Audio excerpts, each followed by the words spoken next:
So from yesterday's kinetic energy on a Hot Wheels track lab, hopefully you started realizing that there is a connection between the amount of kinetic energy that something has, the gravitational potential energy that something can gain, and the work that's done to those objects. And there is a direct connection, and that's where this idea of conservation of energy comes into play. Now, I just want to look at the word conservation for a moment. Essentially, conservation itself means to save. So conservation or conserve is to save. And when we conserve our environment, the idea is we want to save our environment. When we conserve water, the idea is we want to save water. And when we conserve energy, the idea is we want to save it. So we have this idea, or this law of conservation of energy, that I am pretty much sure you can state in your head right now. Take a moment, do that. And you have probably said that the law of conservation of energy, because you've had this for years and years, you had this back in Little Kid Chem with me, is energy cannot be created or destroyed, but it can change forms. I do have issues with this changing forms idea. That changing forms is kind of a bad thought because it puts in our heads that, hey, energy is different, when really energy is not different. Energy is energy, okay? I cannot stress this enough. Energy is energy. There are not different forms of energy, okay? It's just when you apply it to different situations, it can cause different events to happen. But ultimately, what I want you to remember is there are not different forms. Energy is energy. But one of the things with energy is it cannot be created or destroyed. And that's where the law of conservation of energy comes from. So just to give you an idea of all these forms of energy, that's really just one energy. There's mechanical energy, electrical, thermal, which is heat energy, chemical, which is what you will study in AP Chem more next year, nuclear energy, and electromagnetic, which you use every day because you're using it right now with your phones, with your computers. So all of these are different forms of energy. And what happens is the ones that we are dealing with, kinetic energy, gravitational potential, and elastic, are actually types, oops, I went to the wrong spot, are actually types of mechanical energy. So what we are looking here is at mechanical energy, and we are looking at forms of it. So we're going to talk about this idea of conservation of energy, okay? So this actually, if you think about it, comes from all of these equations where all of these equations started with work. We started with a very simple equation where we applied a force to an object and it moved that object some distance. So we did work on that particular object. And from that work, we developed kinetic energy, gravitational, and elastic potential energy. So from all of that, that's why they're all pretty much the same thing. So the law of conservation of energy, just stating again, is energy cannot be created or destroyed, which basically means you can take kinetic energy, so energy of a moving object, can all be converted into gravitational potential energy. And that's what we did yesterday with the lab. We had our car, and with that car, we gave it some initial velocity and it went up the hill and it gained gravitational potential energy. So down here we had kinetic energy and it gained gravitational, and hopefully with the lab results you see that those numbers were pretty much the same. Okay? So just looking at this idea, we have a pendulum bob here, and right here this pendulum has all gravitational potential energy before it starts swinging. And if you just follow those two charts during its motion, you can see that the gravitational potential energy, as it loses So right now we have a solid, all gravitational. As we lose that, we gain kinetic energy. And then back over here, we have gravitational potential energy again. Down here, we have kinetic. And both of those are relatively equal. The one thing this simulation does is we actually start above the ground. So it does not actually go to zero for potential. But if you watch this, the kinetic energy and the potential energy alternate back and forth. So right now, one last thing, we're at all gravitational. We release, and that all forms down to kinetic at the very bottom, and then it goes back up into gravitational. Another situation here then, so if you are sitting on a slide, okay, up here, if you're at rest at the top of your slide, all of your energy is gravitational potential energy. And that can be calculated by mass times gravity times height. So if we calculate the gravitational potential energy of this child, their mass is 22, their gravity is 9.8, and they're 4.5 meters above the ground. The gravitational potential energy that this child has is, I did the math, I gotta see it, 970 joules. Now, when this child slides down, and they're at the bottom of the slide, now their gravitational potential energy has become zero, because their height is zero, but they have speed at the bottom of the slide. So at the bottom of the slide, they have kinetic energy, which is 1/2 mv squared, so that's 1/2 their mass times how fast they're going, 9.39. Don't forget to square.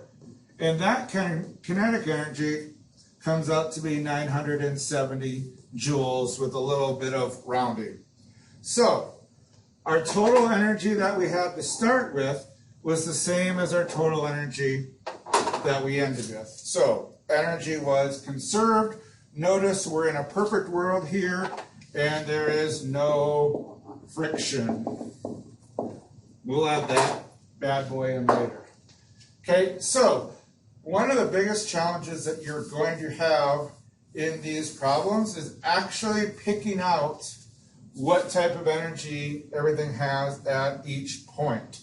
So pause the video for a moment and draw this very quick roller coaster. Okay, so now that you have this roller coaster drawn out, one of the things that you're going to have to do in problems is pick out what type of energy does this object have at all of these points. So when we're 30 meters above the ground, all of our energy here is gravitational potential energy.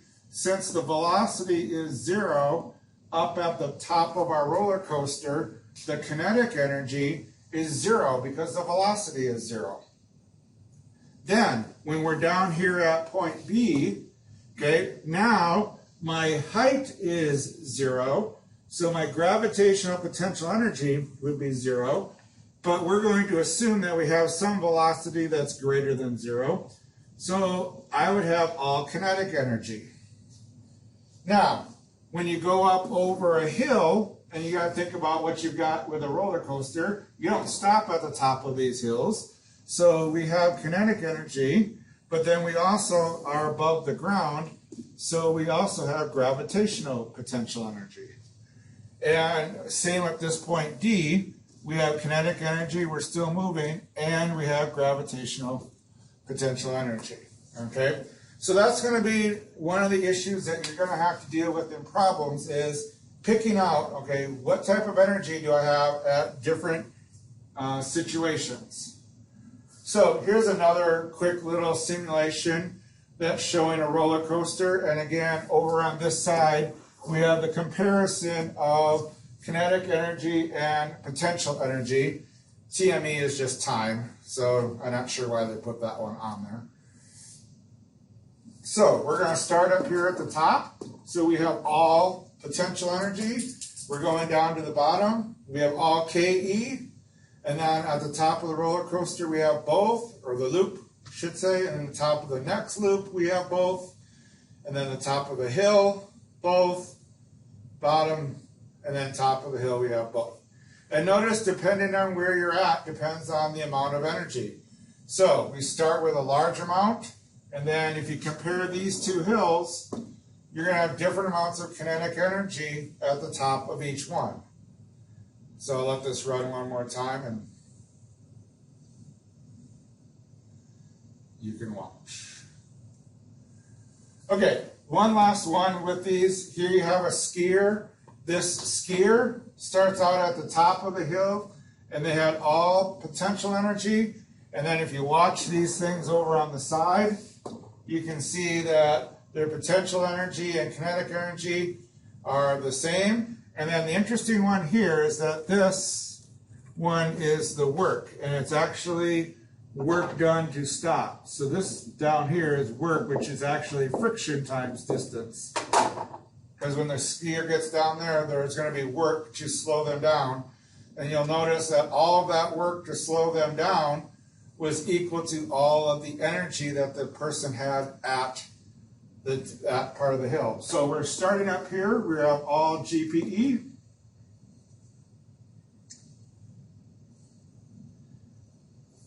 We get to this point, we have all KE. And then throughout this distance, our work that's stopping us is friction times distance. Okay, so that's enough of those. Oh, no, it's not enough. I'm sorry, I got one more. This is an interesting one because you actually start here with kinetic energy and gravitational potential energy. And what that allows you to do is actually go higher than your starting point, because that's one thing we'll talk about in a moment. You should never get higher than your starting point. That's why the first hill on a roller coaster is always the highest hill. You can never get higher than the first hill on a roller coaster unless you input energy. And that's what's happening in this particular case. Our initial energy is gravitational and potential or kinetic, but then when we get up to the top over here, and I'm not sure where he stops, oh, he stops way up here, we have just gravitational potential energy. Okay, so it's all about reading the problem and figuring out what you have from the problem. But now that means we need an equation to do the math. So now, how do I take this law of conservation of energy and make it into an equation? Well, the law says that the total energy before an event, so the total energy before an event, must equal the total energy after an event. So the total energy before an event is how much KE does the object have, how much GPE, and then how much elastic. I've been ignoring elastic up until this point. And then the total energy after is how much KE, GPE, and elastic does it have after the event. Now, this is probably the biggest equation that we have had so far this year.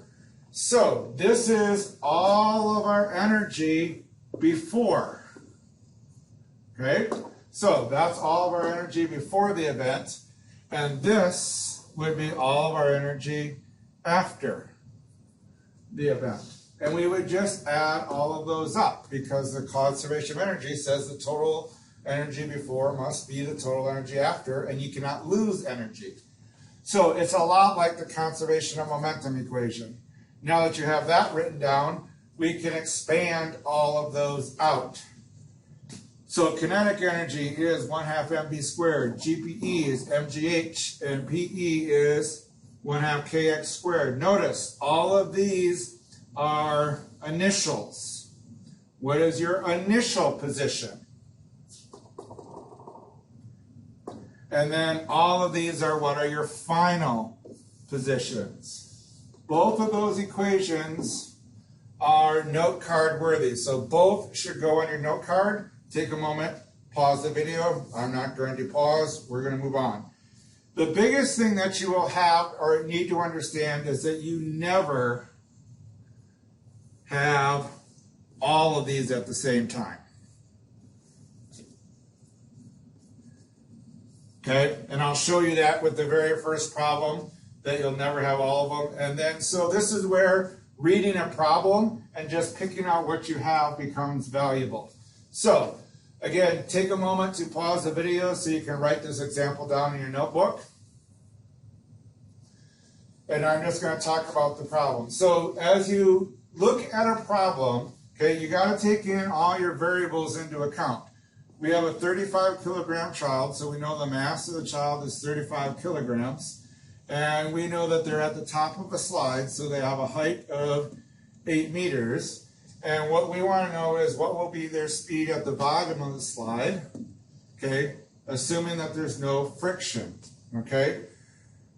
So, a few things, like I said, that you want to pick out. Assume that the velocity of the child at the top of the slide is 0. Well, we're not even assuming, we say it's at rest. So that means your kinetic energy initial is 0. So that means we have GPE of some type at the beginning.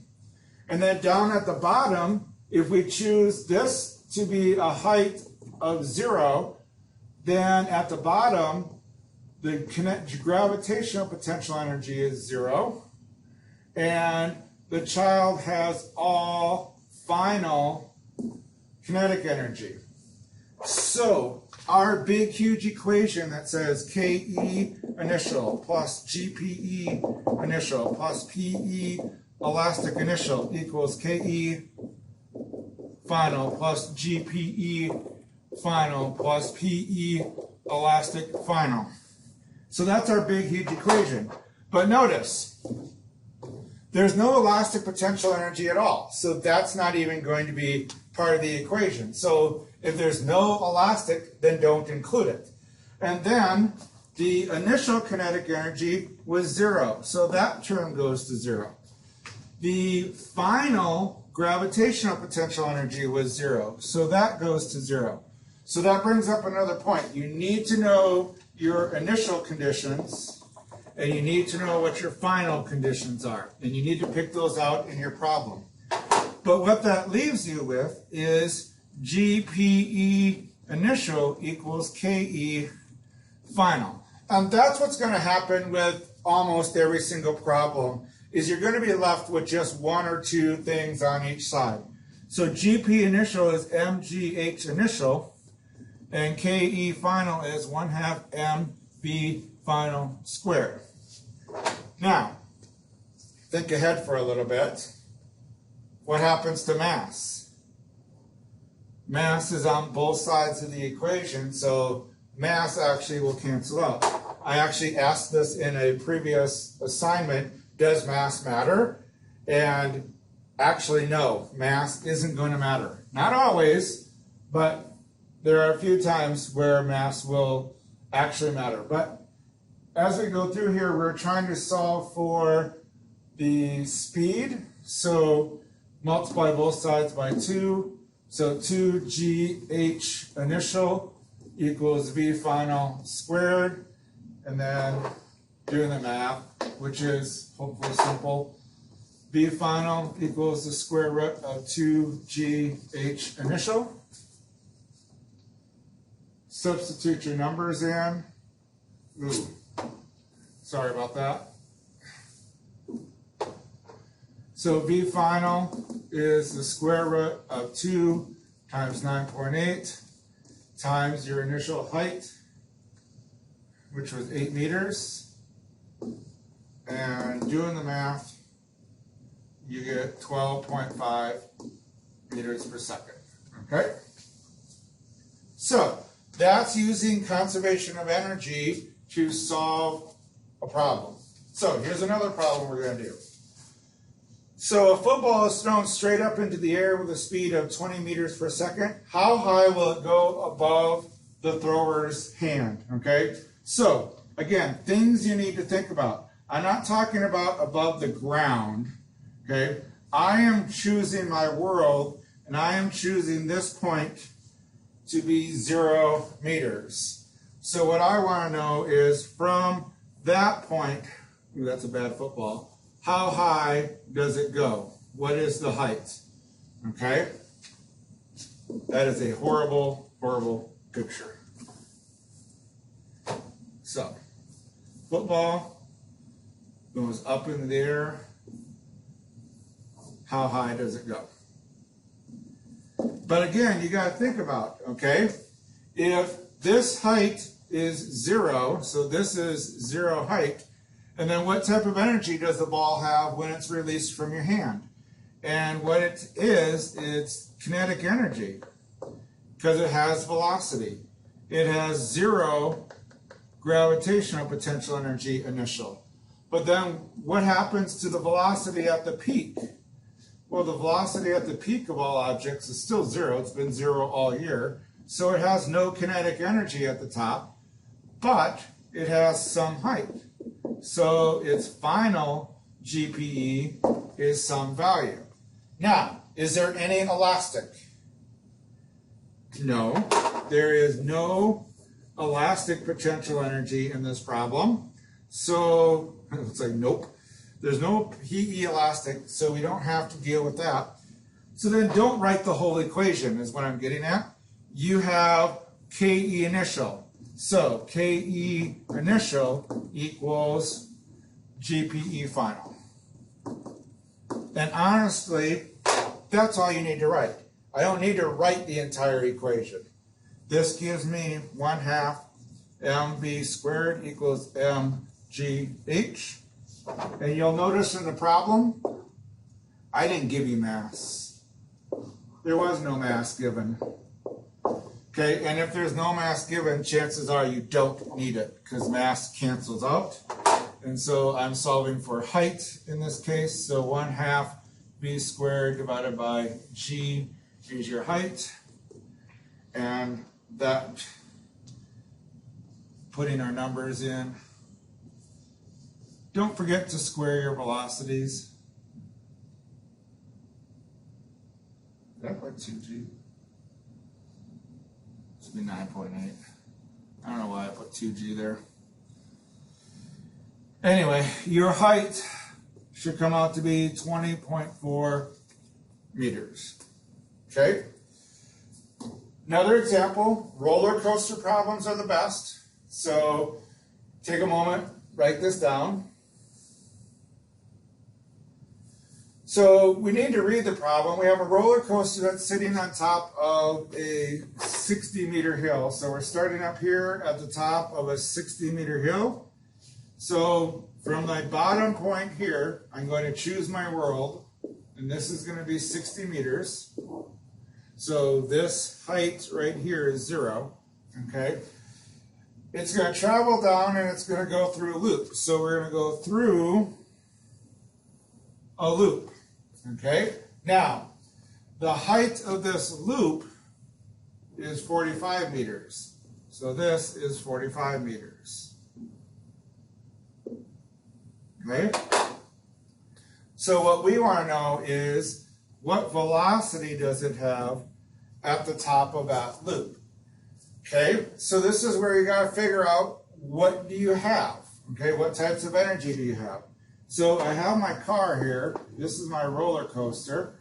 And with roller coasters, we make a little bit of assumption. If the problem doesn't tell you you have an initial velocity, then we just assume the initial velocity at the top is 0, and therefore it has no kinetic energy at the top. But all of its energy would be gravitational potential energy. Okay? Now, as the roller coaster gets inside this loop, okay, we know that it's above the ground, so we know it has GPE final. But then you got to think for yourself for a second, okay?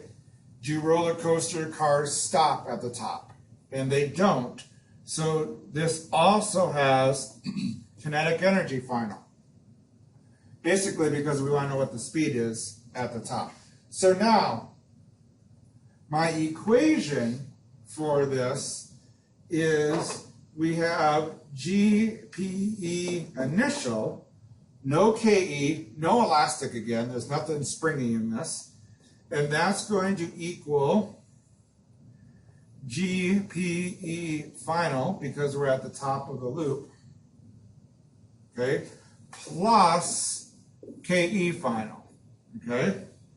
Now, you may have problems where you have more than one initial or more than one final, okay? And it just still becomes a matter of solving the math. So you have MGH initial, keep track of those things, equals MGH final plus 1/2 MV final squared.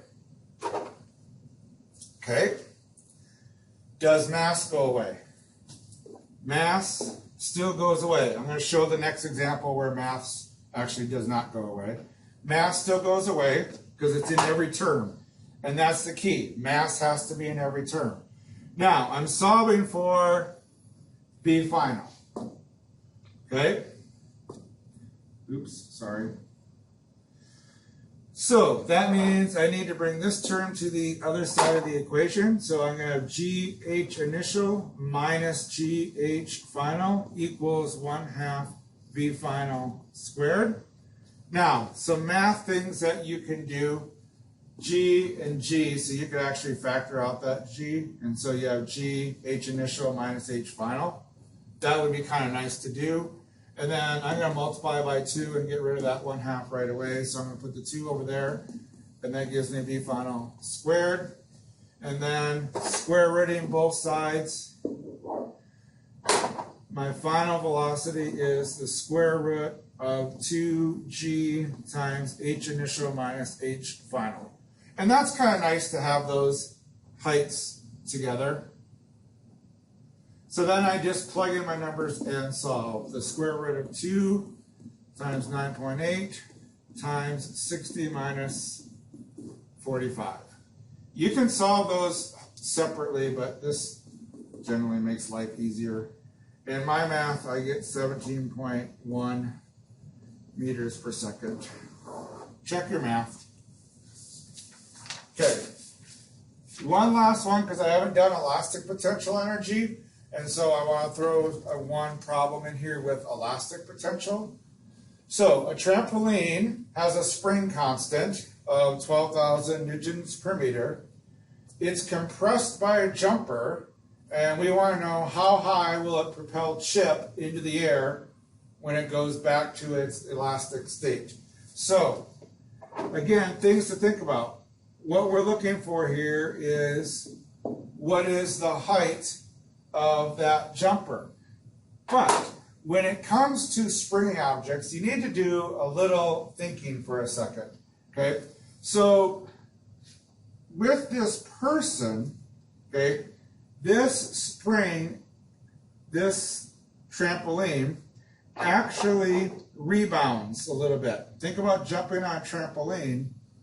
This goes down, and when that goes down, that's its distance of stretch. And so, and this says it's compressed by 0.4 centimeters, 0.40 centimeters. That's 0.4, when it's 40 centimeters, it's 0.4 meters, where that is stretched. And that would all be PE elastic. So we have some elastic potential energy. But think about the bottom of a trampoline, okay? At the bottom, you're at rest. So your kinetic energy at that very point where this is way down here and compressed, you have no velocity for an instant. And then you have to choose a starting height, and normally for springy things or for trampolines, we would also say that the GPE initial is also 0, okay? Even though it's compressed, the GPE is 0. Now, when this person gets up to this height up here, think about their velocity at the peak. Their velocity at the peak is 0, so their final kinetic energy is going to be 0. there's no spring acting on them, so PE elastic final is 0. So then all of their energy is gravitational potential energy. So in this particular problem, all we have is GPE final and PE elastic initial.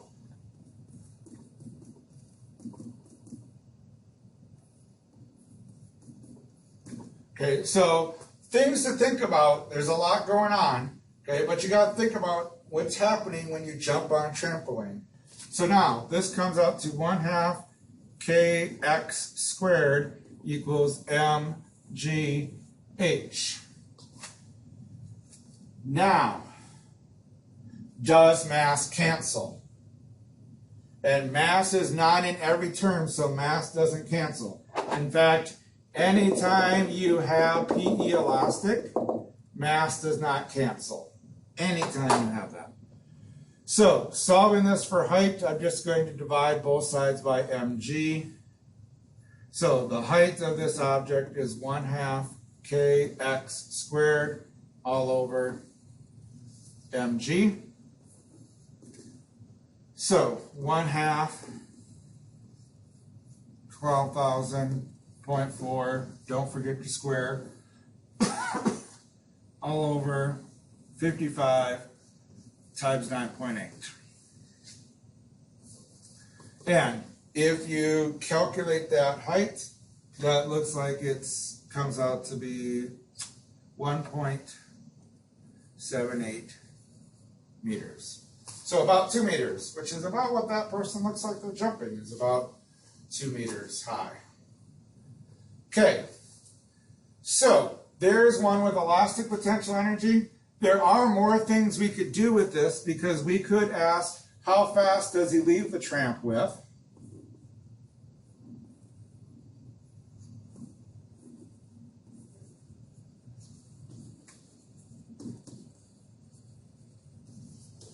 Okay, and when you ask a question like that, now you have to do some other considerations. Here is my trampoline, okay, and my person is up here. What I want to know is, when that person was down here, just let me do this, oops. When this person was down here, how fast did they leave the tramp with? So what was their velocity to get them up to the top? Well, there's a couple of ways that you can actually look at that, okay? So right when that person left here, they had some velocity, correct? So, but also right when they left, the spring is not, the trampoline's not acting on them. There is some space here between them and the trampoline, because there's going to be a time where the trampoline's not acting on them. So what gave them that velocity? And if you think about it, okay, what gave them that velocity was the initial elastic potential energy that the spring had.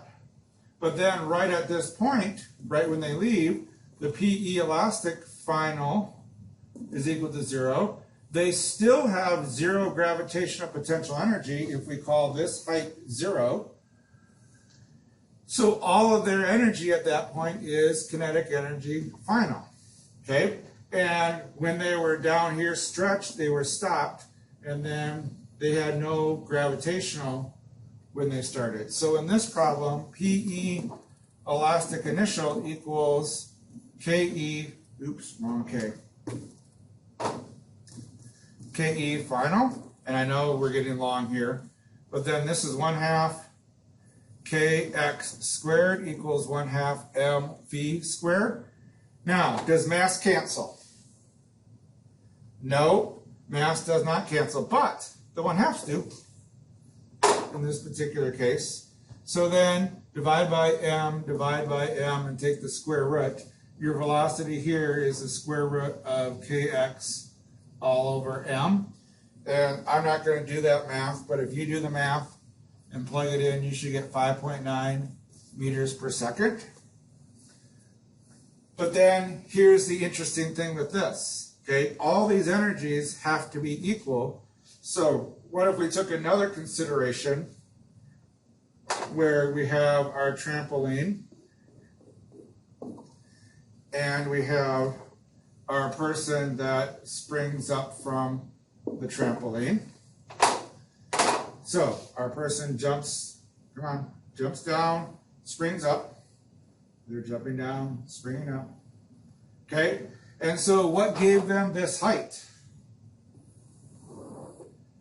Okay, so they now have gravitational potential energy. KE is 0, and PE elastic is 0. But did they get that height all from their kinetic energy that they had? And they should have. So KE initial should equal GPE final. And so 1/2 mv squared equals mgh. And now I'm trying to show one thing here, that it doesn't matter how you solve this problem. But now mass cancels, v squared equals 2gh. And if you square root that, v equals the square root of 2gh. And if you do this math, you get the exact same velocity. Plug your numbers in and check. So again, it's all about how you choose your world, and that is the biggest challenge, is you need to choose your world.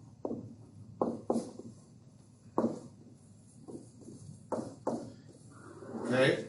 Choose your world. That's world, not work. Okay? Choose your world. So now you can do the assignment. This assignment will take a little bit longer. So this assignment is due in 2 days.